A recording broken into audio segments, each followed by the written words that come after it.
আসসালামু আলাইকুম এভরিওয়ান, স্বাগতম জানাচ্ছি আমি হাবিবা আমার আরও একটি ব্লগ ভিডিও দেখার জন্য। অনেক দিন পর মুষলধারে বৃষ্টি হচ্ছে, আলহামদুলিল্লাহ অনেক বেশি ভালো লাগছে। বৃষ্টি তো আল্লাহ তাআলার অনেক বড় নিয়ামত, রহমত, এটা আমরা জানি। আল্লাহ তাআলা কারোর উপর খুশি হলেই কিন্তু বৃষ্টিটা দান করে থাকেন। তো বৃষ্টি দেখছিলাম সকালে, অনেক বেশি ভালো লাগছিল। আমার বৃষ্টি দেখতে খুবই ভালো লাগে, বৃষ্টির পানি ধরতে ভালো লাগে।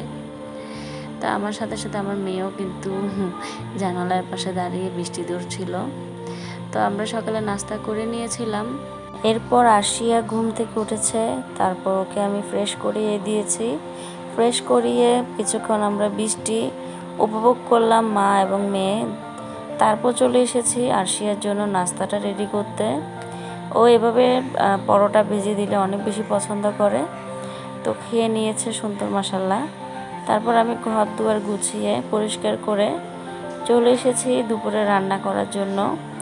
যেহেতু বৃষ্টি হচ্ছে ভাবলাম ভুনা খিচুড়ি রান্না করি। খিচুড়িটা রান্না করার জন্য প্রথমে আমি ডাল ভিজিয়ে রেখেছি সুন্দর করে, তারপর আমি মশলা কষিয়ে আমি মাংসটা রান্না করে নিব। তো মাংসটা রান্না করার সময় আমি বেশি ঝোল দিব না, যেহেতু ভুনা খিচুড়ির সাথে খাবো, তাই মাংসটা আমি একটু মাখা মাখাই রান্না করব। তো বৃষ্টির মধ্যে এমন খাবার হলে তো আর কোনো কথাই নেই, জমে যায়। তো বৃষ্টি তো আল্লাহ তাআলার রহমত আমরা জানি। তো বাসায় বসে বৃষ্টি উপভোগ করতে কিন্তু ভালোই লাগে। তো বাহিরে যারা আছে এই মুহূর্তে বৃষ্টি চলাকালীন, তাদের কিন্তু অনেক বেশি দুর্ভোগ পোহাতে হয়। তো কিছুই করার নাই, যেহেতু আল্লাহ তাআলার দান বৃষ্টি, এটা একটু সাময়িক কষ্ট হলো কিন্তু পরিবেশটা ঠান্ডা করে, অনেক বেশি ভালো লাগে। আসলে বৃষ্টি হওয়াতে আজকে অনেক বেশি ঠান্ডা লাগছে। তো তারপরও আমাদের সব কিছু মানিয়ে গুছিয়ে কিন্তু জীবন চালাতে হবে, কিছুই করার নাই।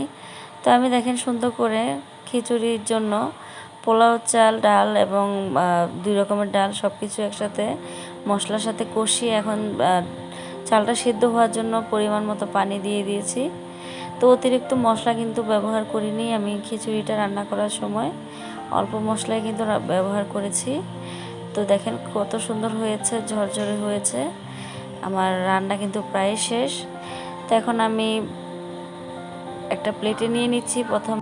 আমি প্রথমে খাবারটা খাইয়ে দিব, তারপর আমি খাবো। তো দেখেন মাংসটা কত সুন্দর কালার এসেছে। খিচুড়িটা আর মাংসটা অনেক বেশি মজা হয়েছে, আর ঝালও কিন্তু কম দিয়েছিলাম। আরশিয়া কোনো কথা ছাড়াই খেয়ে নিয়েছে। আসলে ছোট বাচ্চা তো ঝাল অত বেশি পছন্দ করে না, অল্প ঝাল দিয়ে আমি রান্না করার চেষ্টা করি। তো সুন্দর করে খেয়ে নিয়েছে মাশাল্লাহ। তো তারপর আমিও খেয়ে নিয়েছি। তো খাওয়ার পর আমরা আবার জানালার পাশে চলে এসেছি বাহিরে বৃষ্টি দেখার জন্য। এই কর্নারটাতে আমার এই জানালা, বেডরুমের এই জানালা থেকে দেখা যায় এই দৃশ্যটা, খুব বেশি ভালো লাগে। প্রতি বিকালে কিন্তু এখানে এই মহিষগুলো আসে, অনেক বেশি ভালো লাগে। তো আমরা মা মেয়ে কিন্তু দেখছিলাম। তো সন্ধ্যায় আমার হাজব্যান্ড অফিস থেকে আসার সময় বাসার জন্য খুবই উপকারী একটা জিনিস নিয়ে এসেছে, এটা হচ্ছে ফিল্টার।